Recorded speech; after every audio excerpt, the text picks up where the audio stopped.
I'm James, one of the co-founders of Avion. Once you've created your whole product backlog and release plan in Avion, the likelihood is that you will want to share this with people. Obviously, if these people are also users in your Avion organization, then you can just add them as collaborators in the story map. However, there are also sharing options available for people outside the organization too. You can share a link to your story map by switching on link sharing from the share menu.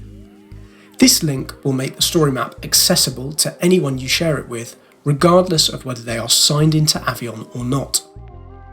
For added security, you can also add a password to this link or disable it at any time. Story maps with link sharing can be used in iframe embeds in a tool like Confluence, so the wider team can see an updated view of the story map.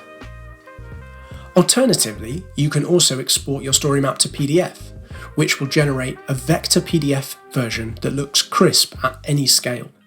This could be the perfect format to send to stakeholders and management. As well as PDF, you could also grab an image export of the story map.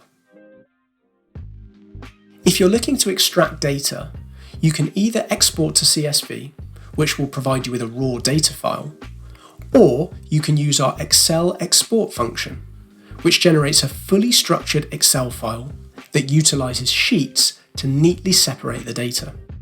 What's more, you can re-import this Excel file back into the story map at any point.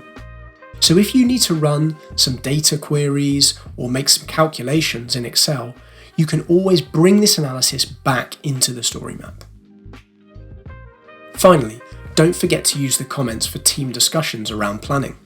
When you @, someone in your Avion organization, they will get a notification so they don't miss any required actions.